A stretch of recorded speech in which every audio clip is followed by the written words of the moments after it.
Okay, great. We're ready to start. We're on the bottom of Kufiyat Aleph Hamad Beis, about 10 lines from the bottom, 4/5 of the way down, starting with Amar Rav Yosef. We're in the midst of a number of Agadatas. We've spent quite a while speaking about Shedim, a little bit of time speaking about Kishuf, and a variety of other ideas therein. And we're going to continue learning some Agadatas, though we're not going to be speaking about Shedim or Kishuf. So let's get started. Amar Rav Yosef, bottom of Kufiyat Aleph, Amud Beis, 10 lines from the bottom. Hani Tzlas Mile, the following three things, Yahiv Arbona Lenahora, they cause for people to lose their eyesight. It removes the brightness from their eyes. Mandasarik Resha Yavesh, someone who brushes their hair when their hair is dry. Umandashase Tif Tif, people who drink, but they drink in very, very small increments. Umandasai Misane, and someone who puts on their shoes Ademaisne Kare, while their feet are still wet. The Meforshim point out that while we don't understand these things, it doesn't mean that there isn't a Metzias to them. Speak to your local Orthodox rabbi for day-to-day practice on these items.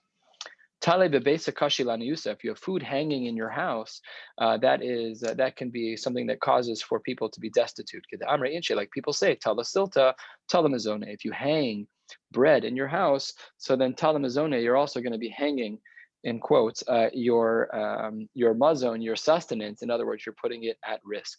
Below amran ela rifta, but this only applies to rifta. Rifta in Aramaic is bread. About bisra v'kavre, but when it comes to meat and when it comes to fish, leslan ba orchehi, that's normal. Baruch Hashem, we have a heter for hanging Romanian salamis in our house, because otherwise it would have been a problem from this Gemara. Says the Gemara, 4 lines from the bottom on Kuf Yud Aleph Amud Beis, Pare bebesa kasha lan yusa, people who have bran in their house, kasha lan yusa, that can cause for someone to be destitute. Neshora, if you have bread scraps in your house, bebesa, kasha lan yusa, that too can cause for people to be poor. Belele Shabbos uvelele revi'is, on Friday nights and on Tuesday nights, sharu mazikin ilave, there is more of a risk on those nights than on other nights. We're going to be speaking a little bit more about that tonight.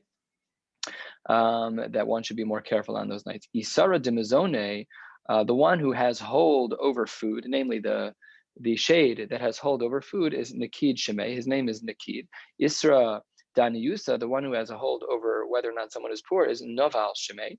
That is just the names of them. And again, as we spoke about the other day, that this comes in Lamaisa as it relates to a kamiyah, to an amulet, where you can write down you can write something on the amulet when done right. In Maseches Shabbos, we learned this many hundreds of blot ago, and there we discussed this idea as well. So that's why it's important to know their names.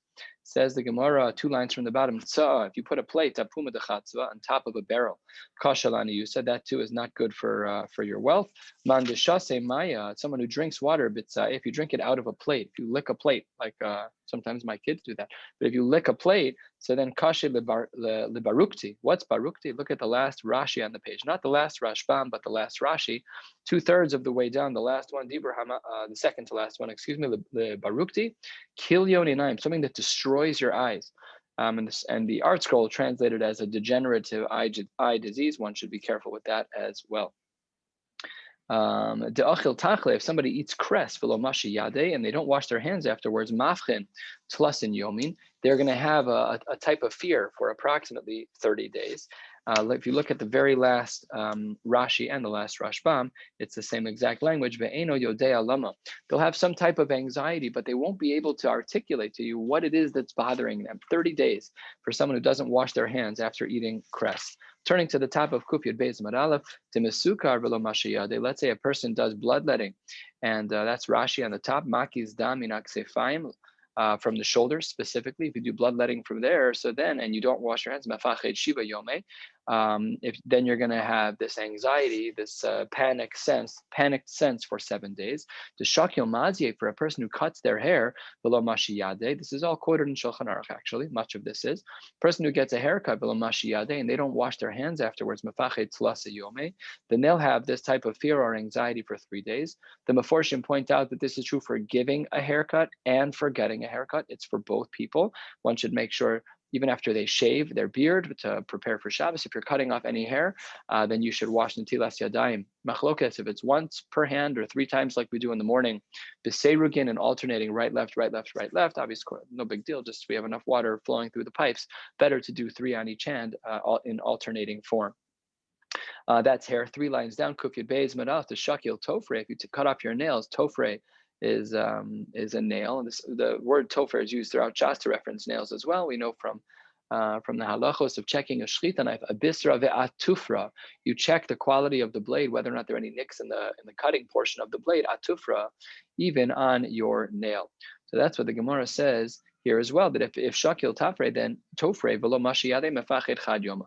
And then adds the Gemara in explicitly, velo yoda mai kam mefachet. We don't know what it is that you will be scared about. Sounds a little ominous, but therefore one should try to be careful. And again, this is quoted in Shulchan Aruch. Not a lot of what we learned is not quoted in Shulchan Aruch over the last many days, but this one is. I don't know why or how the Shulchan Aruch, the Mechaber, was able to distinguish. I don't know. That's why he's him. But this did make it into the Shulchan Aruch. Yada usya darga lepachta. If a person puts their hand on their upper lip, so then says the Gemara, it's one of the stages toward pacha, toward fear or anxiety. Yada aputa, if a person puts their hand up on their forehead, says the Gemara, darga l'shinta. So the Meforshim here say, and to use a language of Chakira, of some svarim I've seen over the years, and I've heard from my Rabbeim, is this a siman or is this a siba? Is this a sign of what is already going on, or is this a cause to create something? So that's what some of the Meforshim say, and it seems to be, from what I've seen, that some of the Meforshim here write that really this is just talking about a siman. When people are already a little scared, they put their fingers over their mouth, kind of normal. And when a person's tired, they support their head a little bit, they're exhausted. So these are simanim, they're not sibas, they're not the cause for things. So putting your hand on your lip or on your forehead, according to this understanding, would not be a gorem to cause for pachad, but rather it's an indicator that you are already there. Says the Gemara, a well-known din that is found in Shulchan Aruch as well. Tana ochlin umashkin, that we learned in a Mishnah. Ochlin umashkin tachas amita. If there's food or if there are drinks that are underneath a bed, afilu mechupin bekli barzel. Even if they are enclosed entirely in barzel, in iron, in steel, in metal, whatever it is, ruach ra shore alehem. So here the Meforshim explain, why is there an evil spirit that governs foods? Because when a person is in a bed and they sleep, they're 1/60th dead. So we're kind of mimicking the halacha of a mace. We know that there's tumas ohel by a mace, and tumas maces ola ad the rakia, a whole host of halachos that apply to a mace. So just like had it been there, we have some degree of tuma here, albeit rabbinically. We do have some form of tuma as it relates to food, and no one should be storing food under their bed, irrelevant of the container. Tanu Rabbanan, 8-9 lines down, Kufiyud Beis Amar Aleph. Lo yishta adam mayim, a person should not drink water, lo belele revi'ios, not on Tuesday nights, velo belele shabbosos, and you also should not drink water on Friday nights. And the Meforshim here are concerned, as we'll see about this in the Gemara. Let me just see if there was a Rashi here that I meant to read. Hold on. Nope, I don't think so. Yeah. I should say there is one Rashbam, 5 lines down in the Rashbam, Dibur Hamascha Belele Revi'ios below Ner. It's only true when you're drinking in the dark. But if there's light, then you don't have to worry about it. So that's a big difference, of course. If you want to drink water in your house, you just shouldn't drink in the dark. That's something about Shadim. We should be concerned about that. V'im shasu, and if in fact you drank water on Tuesday nights or on Friday nights, and adding in the Rashbam's caveat, you did so in the dark and not with the light, so then damo barosho mibnei sakana. The halacha is that we're concerned about this drinking, to the point that we'd say damo barosho, that you might be causing damage for yourself. My sakana, what's the concern? Ruach ra. The concern is that there's ruach ra. V'im tzachi, what if you're very thirsty? My takante. What should you do if you're very, very thirsty? So says the Gemara, what you should do is nema shiva kolos. You should say 7 sounds. This is a reference to the paragraph that we said last night in davening. Shene'emar, She'amar David, She'amar David alamayim v'hadar nishtei. We should say the Sheva Kolos that David said about water, and then you can drink the water. She'amar, number 1, kol. This is kol number 1. You can count all the words kol. Kol Hashem al hamayim el hakavod hirim Hashem al mayim rabim. Kol Hashem ba'koach, kol Hashem behadar, kol Hashem shover arazim v'yishaber Hashem es arzei halavanot. Kol Hashem chotzev labos eish. Kol Hashem yachil midbar. Yachil Hashem midbar kadesh. Kol Hashem yichol alayalos ve'echasof yerosu ve'echalo kulo omer kavod. So in that pasuk it says kol, and it also references mayim. So it says the Gemara, this offsets the ruach ra, and therefore one who would like to drink water on Tuesday nights or on Friday nights, and there's no light, yes, you're allowed to do it, provided that you say this paragraph first. Says the Gemara, last of the short lines, 1/3 of the way down. If you don't have that those psukim on hand, and you don't know it by heart, you don't know how to say it. So then, here's what you should say. I'll say in advance, I don't know what I'm reading, okay? Just letting you know. This is an incantation. Hachi, this is what you should say. Lul shafan anigron anirdefin ben kochve yasvina. Those first four words are transliterated in the English books here. Ben kochve yasvina, I'm sitting between stars, ben bliye shmine, between thin and fat. So this is something that one should say. Some of the Meforshim explain that what's going on here is you're saying, I'm not the only one Ruach Ra that you can choose from. There are others, which is a little strange because you're just brushing the Ruach Ra into others. Okay, whatever the case may be, this works. I go between those who are thin and fat. Ve'ilo, and if you are not if you don't know this incantation then and you're still thirsty and it's a Tuesday night or a Friday night and it's dark, what should you do?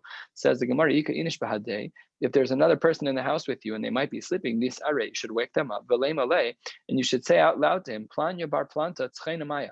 I am my name, Hillel Pinchas ben Shmuel Mordechai, I'm very thirsty. And then you can drink. So some of the Meforshim here point out is that you're no longer alone anymore because there's another person.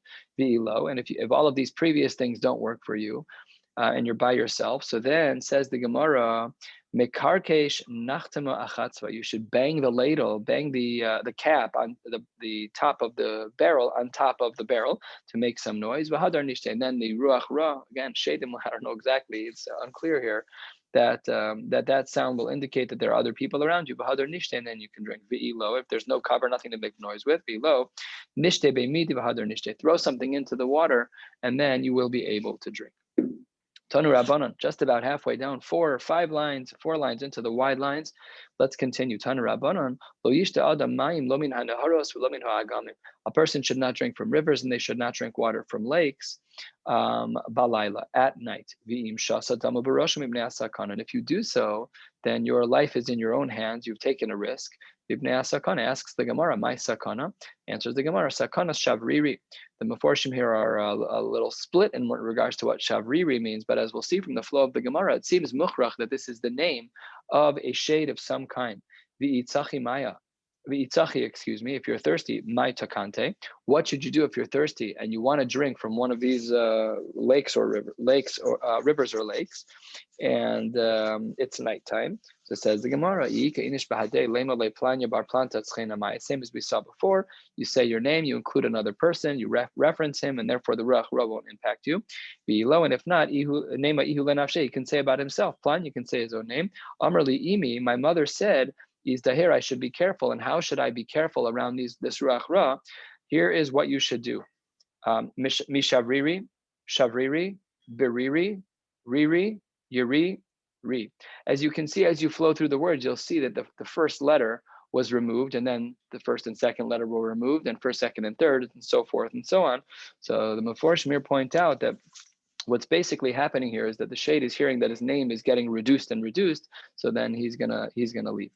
I want to be able to drink out of a clean cup. Get out of here. Some Meforshim, yes, the word chivra means white, but some of the Meforshim say that this is a reference to a specific type of cup, one that's made out of cheres. Halfway down at the 2 dots, we said that the arba kosos, if a person doesn't have enough money for the arba kosos, that they should be able to take from the tamchui, from the community plate, to make sure that they take money from the community in order to have the daled kosos. Says the Gemara Pshita. Of course, that's obvious. A person should do that. So what then is the point of our Mishnah? It seems obvious that that person should extend themselves in order to get the daled kosos. Answers the Gemara, the reason why we needed this, we only needed it because Elo the Rabbi Akiva. Because elsewhere, in another sphere of halacha, not related to Pesach, we have the Shita of Rabbi Akiva. What does Rabbi Akiva hold? It's better, says Rabbi Akiva, in regards to Hilchos Shabbos, that if you're really poor, it's better to just have a simple Shabbos, a weekday meal, than it is to be matriach the tzibor and to take money from the plate, from the tamchui. And if that's true, maybe we would have thought that that's true, but it says the Gemara, we can't. And therefore our Mishnah says that even according to Rabbi Akiva, hacha mishum pirsume nisa modi. Here, because Rabbi Akiva agrees that Shabbos is different than the night of Pesach. On the night of Pesach, we have an element of Pirsume Nisa, of publicizing the nisim that took place. So there's an element of Pirsume Nisa. We are very used to hearing the phrase of Pirsume Nisa as it relates to Hanukkah, but we're not used to hearing it in this frame. So we should remember, and we should say this out loud at our Pesach Sidurim in just a couple of weeks' time in Yirtzeh Hashem, preferably in Yerushalayim, that we should say, you have to remember that there's a nace happening here. There's something that's miraculous here. The Lulo Nigalu HaKadosh Baruch Hu Mimitzrayim, we'd still be a disaster. We'd still be a mess. So there was a nace that took place. So then the reason why our Mishnah explicates Ve'afilu Mina Tamchu is because Rabbi Akiva held it by Shabbos. One would not have to go that far. So have a mina that maybe just like Rabbi Akiva holds by Shabbos, that better Aseh Shabbat Chachol Ve'al Titzarech Labrios, maybe we would have thought the same by the Pesach Seder Kamash Malon, that we are concerned about the fact that one should have the Dalit Kosas because of Pirsume Nisa. So then Afal Pi that you're poor, it doesn't make a difference. One is obligated to get the Dalit Kosas Mishum Pirsume Nisa. And in such a case, even Rabbi Akiva would agree. Tana de Be'elio, similar line. Afal Pi Shomer Rabbi Akiva say Shabbos Chachol B'al Titzarech Labrios Aval Osu Davar Muat B'Soch Beso. This is a din in Hilchos Shabbos. Yes, it's true. Rabbi Akiva is of the opinion that one should make their weekend, they should make their Shabbos chol instead of drawing out the needs over the weekend. However, you still should do something. You still should try to make an effort to make it a little bit of a Shabbos. It says the Gemara, what is that small thing? Amar Rav Papa, Kasa de Harsana. A person should have Kasa de Harsana. Kasa de Harsana is a type of fish. We'll see a little bit later, a little bit more about this in a different context. But the Gemara here references Kasa de Harsana, that one should have fish. This is one of the Mari Makomos as to where gefilte fish, eating fish in general on Shabbos comes from. And there's a discussion, preferably one should try to have fish at all three meals. Of course, this gets into a conversation that's a big machlokas between Ashkenazim and Sfardim. It just came up over Shabbos here in conversation as to whether or not one is allowed to have fish and meat together. We know that we Ashkenazim are sensitive to that. And we have separate plates, separate forks. You don't have to wash them, but you don't have to wash out. You don't have to wait or anything. But we don't eat them together at the same time. So the fish comes out, take off the fish plate and the fish fork, and then you should hopefully have a meat fork, and then have another clean plate. But Sephardim have a totally different approach, and this is based on a machlokas in the text in some of the earlier primary Mari Makomos about this topic, that there is a sakana to eat fish and something together. By the Ashkenazim, they held that it was fish and meat. That was where the danger was. So mutter to eat fish and milk together. So an Ashkenazi can have the dugma, an Ashkenazi can have a tuna milk.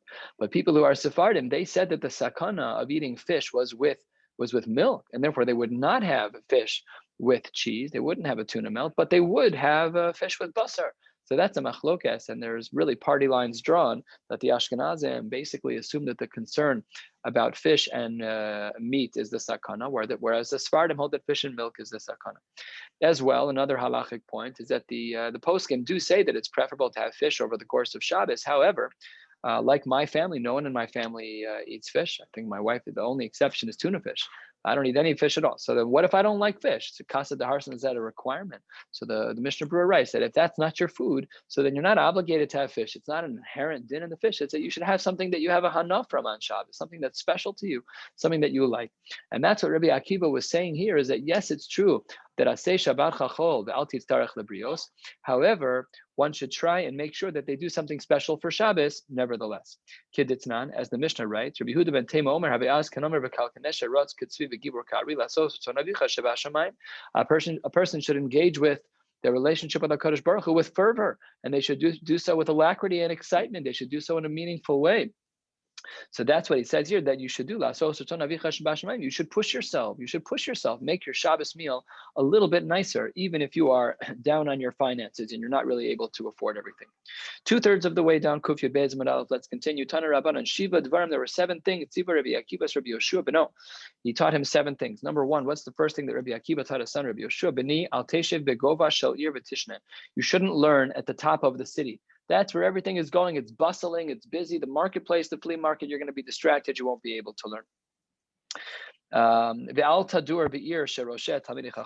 You should not live in a city where the governors and the statesmen are Talmidei Chachamim, because they're going to be so engrossed in their learning, they're not going to necessarily as easily take care of the needs of the city, and that's not the right place to live.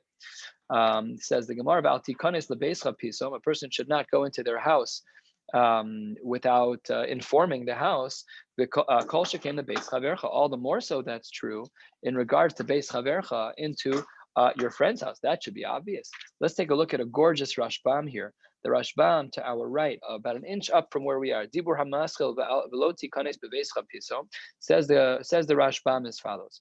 Ella, what should you do instead of rushing into your home? Hashmea es kolcha.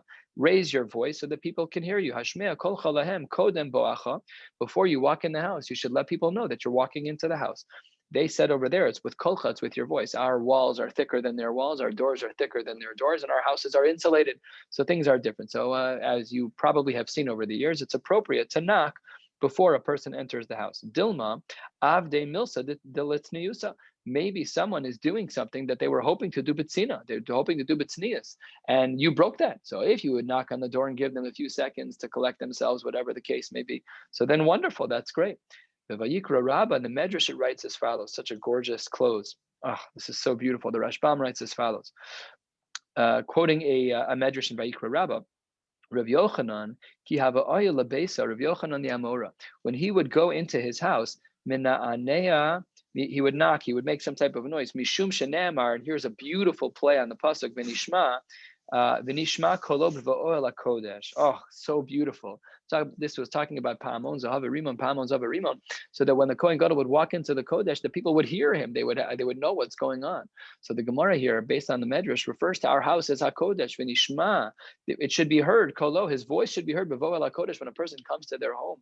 And this is a reminder. This Medrash is a reminder that our homes have to be a place of Kedusha. It's not Stam. It's not just a place that we happen to live. It should be a place of Kedusha. And the centerpieces of our home should be artifacts of our past and our future.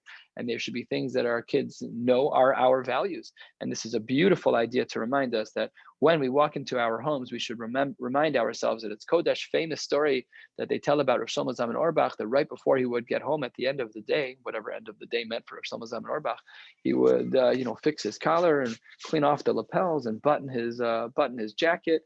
And of course, it's to see his Rebbe, and he knew he was going to a chashuva place. He couldn't do what he was doing without her.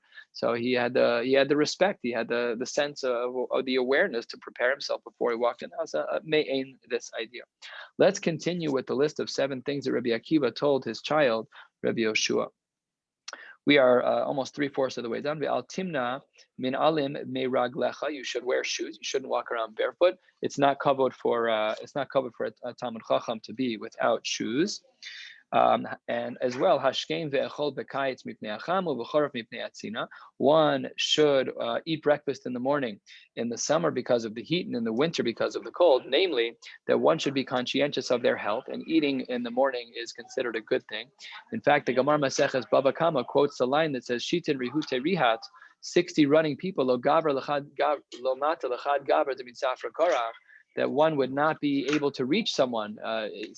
60 people running, a fascinating Gemara. We'll get to that in, I don't know when, a year, maybe more. I have no idea how long it's going to be. It'll be a while. I'm looking forward to that. So you should do that as well. And then another din that Rabbi Akiva taught his son, Rabbi Yeshua, there as well, like we saw earlier. And this is, of course, why the story of Rabbi Akiva is being brought here, that one should make sure that that their Shabbos should be a weekday, more of a weekday in the event that they don't have money, and they should not be matriach people, again, as we saw, with the exception of Kasa the Harsan or something special. And the last one that's on this list, one should try to work with a person who has good mazel, a person who's got a lot of good stuff going on. So says the Gemara, Rabbi Akiva wasn't telling his son that you should necessarily buy or sell things to him. This is the kind of person you want to build a shutfus with. You don't just build a partnership with someone who has money. You want to build a shutfus with someone who's a good quality person and they have a good tamazel. You want to make sure that you're with the right people. So says the Gemara, but v'hashta, that's not so true anymore. V'hashta, but now that we know the Amar of Shmuel Bar Yitzchak, what does the pasuk mean? Ma'aseyada birka. Birchas kol anotel, the drasha is kol anotel pruta me'io misbarech. Anyone who takes a pruta from Io gets a bracha. Afilu lemizban minei ulezvunele. Even if you are just transacting with him, buying or selling, even without a partnership, that's a bracha. So maybe we can expand Rabbi Akiva a little bit more. Shapir says Gemara, that's correct. Shapir dummy. 10 lines from the bottom, Kufya Beis Amud Aleph. Chamisha Dvarim Tziva Rabbi Akiva Reb Shimon ben Yochai K'shaya Chavush B'Beis Ha'asurim. When Rabbi Akiva was in prison, there were 5 things that he told his Talmud, Rabbi Shimon ben Yochai. Amar Lo, Rabbi Shimon Bar Yochai says to Rabbi Akiva, he says, Rabbi Lamdeni Torah, I want you to teach me Torah. Forget about these 5 things. I want you to teach me, let's learn a sugya. Let's talk in learning. So Amar, Rabbi Akiva says, no, Eini Melamedcha. He said, I will not teach you. So Rabbi Rashbi comes back with a punch. Amar lo, im eina tam lamdeni, if you don't teach me, ani omer leYochai Abba, I'm going to say to my father, Yochai umosarcha lemalchus, and I'm going to be moser you to the malchus. Well, what is that? Rav Shimon ben Yochai is threatening to be Moser Rabbi Akiva. So says the Gemara, this is just hyperbolic. His goal here was to say how much he wanted to learn from Rabbi Akiva. So then, understanding what was going on, Amar Lo, Rabbi Akiva says back a gorgeous line about the power of the Rebbe, a power of the teacher. Says the Gemara, Amar Lo B'ni, my child, Yoser mima sheha-egel rotze linek, more than the calf wants to nurse, para rotze lehanik. The mother, the cow wants to nurse. Such a powerful idea of the educator, that their desire is to give and give and give. Give and give and give. One of my, I was in a shiur many years ago, probably 2005, from Rav Noach Orlowek, and he said a beautiful idea. Be'etzem, the goal of a teacher or a rebbe is to become obsolete in the eyes of their child. What does that mean? Of their student? It means that they should give until there's no more that the rebbe can give to the Talmud, and then that Talmud goes up to the next level. It's like in black belts in karate, you have to like elevate 1 degree at a time in order to get to the spitz, to get to the highest heights that you can. And that's what should be happening here. So Rabbi Akiva was saying, I know you want to learn, but I want to tell you something. I want to give more than you want to learn. So it says Rabbi Shimon ben Yochai, Amar lo, umi b'sakana. Who's the one who's in more danger? If the eagle doesn't eat or drink, if the eagle doesn't nurse, the eagle will die. So the Rabbi Akiva says back, Amar lo, if in fact you're willing to go the route of learning, if you want to be a big posek to deal with halachos like chenek, like Dinei Nefashos, if you want to be a posek, you want to be a dayan, you want to be answering these heavy questions, so hitla, you should hang yourself, not hang yourself in the negative, dying way, but you should become dependent on, you should become tola on be'ilan gadol, on a big tree. If you want to be a big posek, you need to make sure that you're going to be attached to a bigger posek than yourself, so you have someone to learn from. You have a lot to learn. And when you teach your children, lamdehu b'sefer muga, you need to make sure that when you teach a child, and this is one of the first things, one of the 5 things that he's now telling him, when you teach a child, you have to make sure that you're learning out of a book that has been edited. It's muga. It has to be detailed. And in fact, if you look in the beginning of the book, of many of the books that we have today, they'll say in the beginning in Hebrew that this was muga al yedei ashkas mamon v'kesef rab, this like heavy thing in the beginning to say that just don't photocopy our stuff. We worked very hard to make it good. Why? What's the big deal?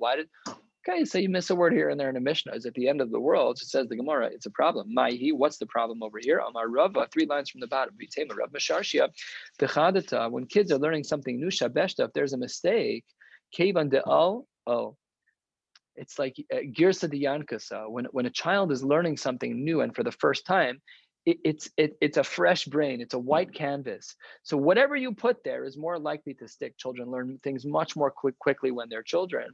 So therefore, it's more of a responsibility when children are younger to teach them the right way.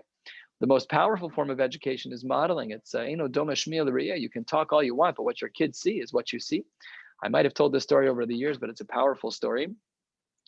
There was an NCSYer of ours a number of years ago who was choshesh. She was from an Orthodox home. She was choshesh that her father was not Shomer Shabbos. So she did a whole ruse. Before Shabbos, she put the remote control to the TV in the parents' bedroom in a weird place. And then on Shabbos afternoon, she walked in and saw the remote was on her father's nightstand, dropped Yiddishkeit entirely. Just dropped it. She was done. She was not going to be from anymore. I don't know what happened with her. I never heard her name. I only heard the story.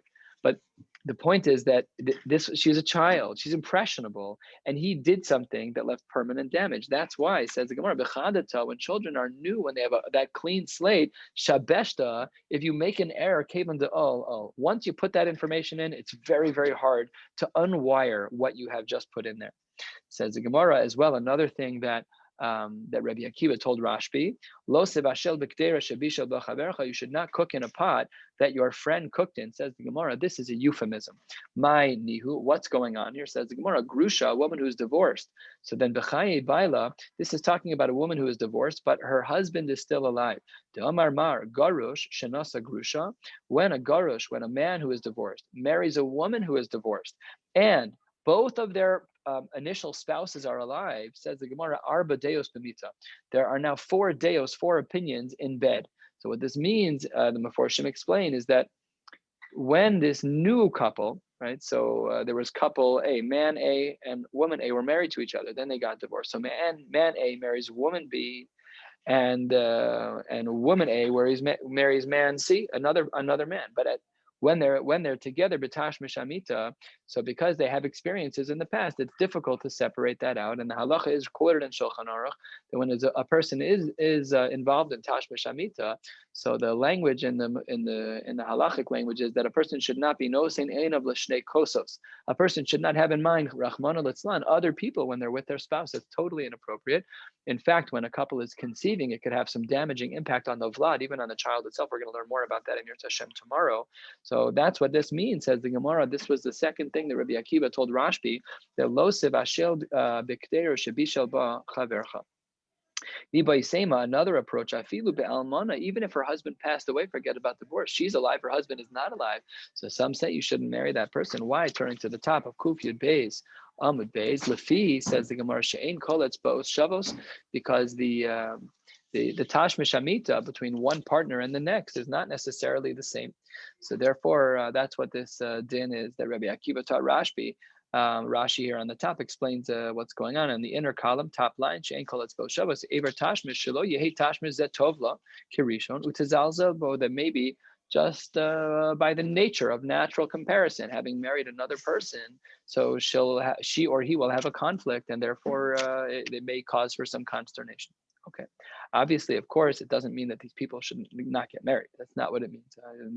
That's certainly, we see it all the time, that almanos and grushos get married all the time. It just has to be done b'kedusha v'tara with as much as, which is whatever within the power of the person to do so b'kedusha v'tara. Top line, Kuf Yud Beis and Beis, another din that Rabbi Akiva taught Rashbi, mitzvah v'guf gadol. How do you fulfill a mitzvah and get financial profits? Guf gadol. How do you do that? Says the Gemara, ochel peiros. What you should do is lend money, and what you'll do is you'll get the benefits from the money that you lend. Let's say you make an investment in a company, so you'll take the peiros, below schar mitzvah, but below schar, and you will not lose out on the schar. There's 2 spellings of lo here, either lo lamed aleph, below schar, and you will not take the schar, meaning you're not going to take back the money that you lent in the beginning, and you'll just live off the profits. Good for you. Or below schar, belamed vav, to him is the money that he gets the schar in olam haba, which was what he was looking for, the mitzvah of a guf gadol. The next case, mitzvah of a guf tahor. What should a person do if they want to do a mitzvah and that their guf should be tahor? So says the Gemara, no say isha velo banim. A person who this is an interesting case, and it must be in the framing of Rabbi Akiva that the woman he's about to marry in this case is single. But let's say a man gets married and has children, and now he has the opportunity to marry again, and below banim he already has children. So says the Gemara, the mitzvah of a guf tahor, the best way for one to remain a tahor is to get married, even if they already have children, even if they were yotzei the mitzvah of pru'avu afal pikein, it's better that he should be married below banim, even if he already has children. Arba dvarim tziva Rabbeinu HaKadosh as banav. There were 4 things that Rabbi Yehuda Nasi, Rabbeinu HaKadosh told his children. Number 1, very specific information. Al tadur b'shech netziv. A person should not live in the city of Shech Netziv, mishum deleitzane havu umashchule beleitzanusa, because they're not good people. They mock people, they make fun of them, and it's very hard not to get drawn in. So you'll get drawn in. It's very difficult when there's uvemoshav leitzim lo yashav, one of the first prakim, I think the first parak.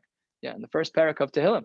That's what it says. Number 2, a person should not sit on the bed of an aramis, and that's also a bad idea. You should not sit on the bed of this non-Jewish woman, says the Gemara. What does this mean? So the Gemara presents a few options as to what the mita aramis is. Some say that your bed is considered like a mitas arami. It's like the bed of a non-Jewish person. If you don't say Kriya Shema Lamita, you should say Kriya Shema Lamita. That's one of the simanim of a yid, that we're somech on HaKadosh Baruch Hu to protect us. But you see, Shan Ve'ayir, I'm going to be mafkid my ruach to you. I'm going to be mafkid my neshama to you. I want you to give it back. So I have to say the psukim that protect me. So that's a sign of a yid, that a person says Kriya Shema. V'ika da'amrei lo tinaseh giyorta. Some say that what this line means is that he was telling Rashbi that you should not marry. Sorry, not Rashbi. This is talking about Rabbeinu HaKadosh. The Rabbeinu HaKadosh was saying that you should not marry a giores. Some say armois mamish. Some say it's just pashut an armois. It's talking about a woman who is an arami. So what happened an armois? What's the story there?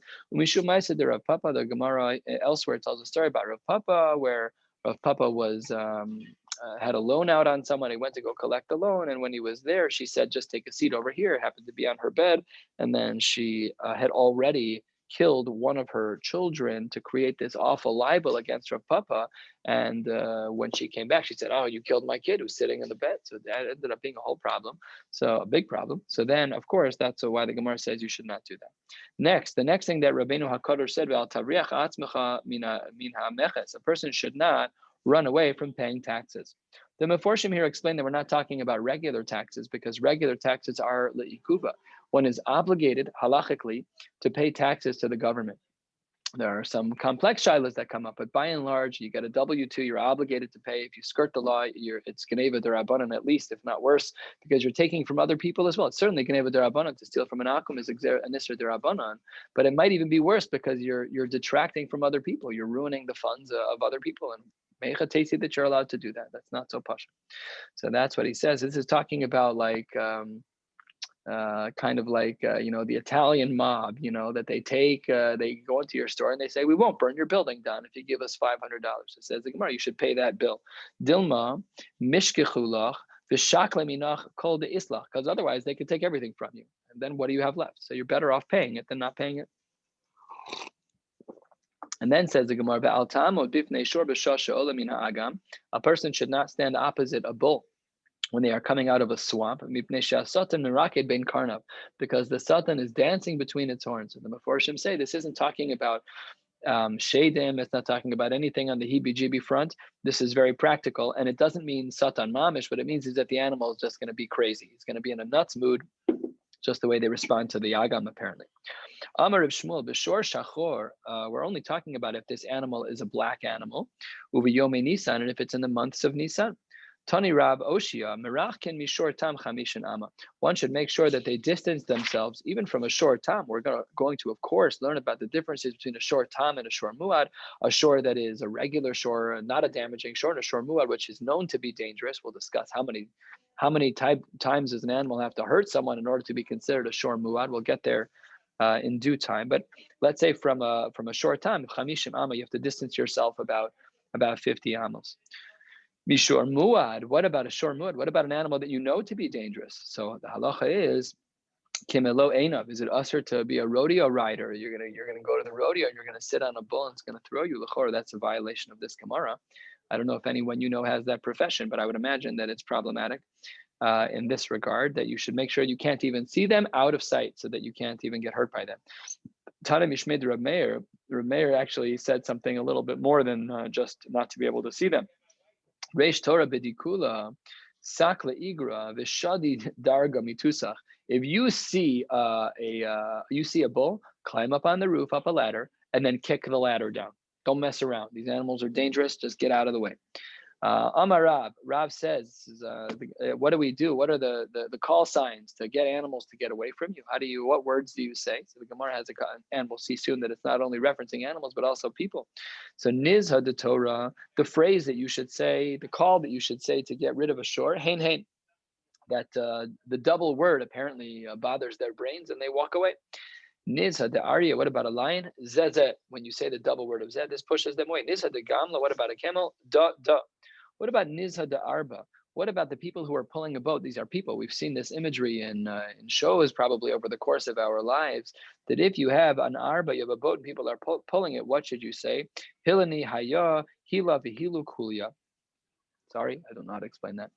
So it says the Gemara as follows. Amar Abaye, almost halfway down. Or if you have leather, dag, a fish, vikos, we'll see what that means in the Gemara, chamin, hot water, ubeitzim are eggs, bikinim, levanim, white lice. If you have any of those, kulan kashin the davar acher. All of these are difficult for davar acher. In this frame of reference, davar acher is a reference to tzaras. Machlokes here, if it actually means tzaras, or if it's just a similarity to tzaras, whatever the case may be. But let's get into what all of these things are.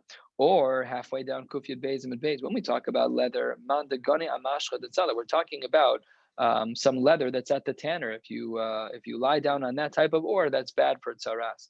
Dag is a reference to a specific fish called a shibuta. Yome Nisan, one that's around. Tonight is Rosh Chodesh Nisan. So in this month, if a person were to see a shibuta, and they were had tzaras, so then they should try to avoid it. What's kos? Says the Gemara. Kos is a reference to shiur kasa de harsana, a reference to the leftovers, like the shirayim of kasa de harsana.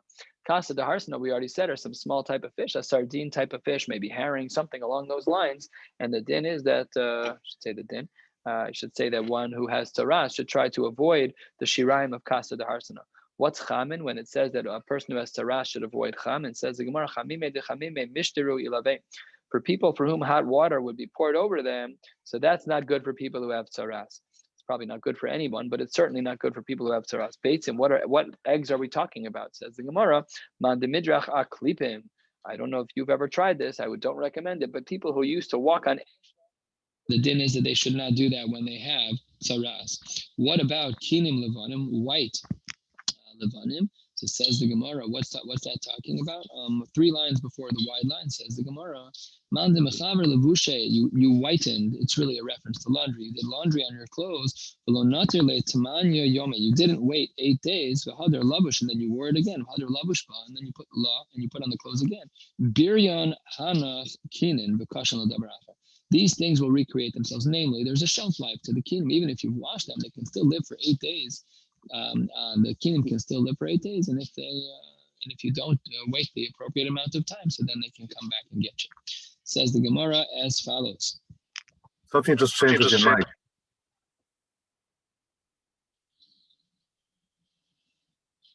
Oh, okay. Says the Gemara, last the shoreline Zamara Papa, base of the Ispa Shunra, if there's a house that has a cat in it, lo ne'ol ba'inish, below masna, you should not go into a house where there's a cat if you're not wearing shoes. Says the Gemara, my time, what's the reason? Mishum de shunra kati lechivya, because cats can kill snakes and eat them. The isbe bechivya garmek tine, they have very, very small teeth. The yasve legarma de chibra akare lo nafik bistakenle, and you might step on one of the bones of a snake. They can get stuck in your foot and it can cause damage for you. Ika de amre. And let's just do a little bit more. Ika de amre. There are those who say base of the less be shunra lo neul ba'inish. When there's no cat, you shouldn't go in. Behekera, when it's dark out. Why not? My time, because you might get wrapped up in a snake, although you are and you wouldn't know. Mistaken. Okay, one last little piece, and then we'll stop. There were 3 things Rabbi Shmuel, Rabbi Yossi, the Rebbe of Rebbe, and he says, "Al tas mum be'atzmecha." Don't make a mum in yourself. What does that mean? He says, you should not go into court when it's 1 against 3. One person is going to be the baldin. He's going to say, you owe me X, and you're going to argue with him. But at the same time, the other 2, Trey, Sahade, and the other 2 are going to gang up on you. They're going to be the 8th that go against you.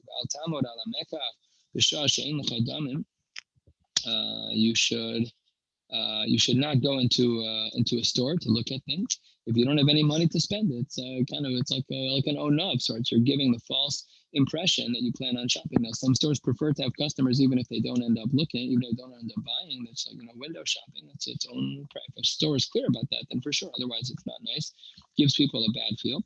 If a woman goes to the mikvah, al tizakek lo laila rishona. A person should not be intimate with his wife the night she comes back to the mikvah, from the mikvah. What is that talking about? It should be a mitzvah d'oraisa the night that a woman comes back to the mikvah. So the Gemara doesn't even ask the question because it's so obvious. It's just going to go straight to the answer. Amar Rab, uvenida d'oraisa, ol behuchzak ma'ayan, pasuach, dilma mash chaziva shlosha, dilma mash chaziva. It says the Gemara, we're only talking about on a nida d'oraisa level. So this takes just a brief explanation, and then we'll stop right here, is that a nida d'oraisa works as follows. If a woman were to see blood for many days in a row, and then she stops seeing blood, So from day one, we start the count of 7 days. She can bleed as much as is normal or not normal over the course of those 7 days. If she finishes bleeding on day 7 and goes to the mikvah, mide oraisa, on a Torah level, she is allowed to be with her husband. However, that is not our custom for a whole host of reasons, some of which has to do with a concern of whether or not she's a Zava Gdola. But this is another concern, which is that because she was bleeding for all 7 days, Afal Kli that Midoraisa, now that it's the night of the 8th and she's done bleeding, she can go to the mikvah Midoraisa. But we're still concerned that that should not be the case because we're afraid that because she's had a trend of bleeding over those 7 days, so Ma'ayon Pasuach, so we're concerned that the uterus is open and still going to bleed more, Dilma Mashchaziba, and the bleeding will continue. We're going to stop here at Shlosha Dvarim Tziva, about 10 lines down in the wide lines. Amir Tashem will pick up tomorrow night at 8:40 p.m. in person. Wishing you all a beautiful night.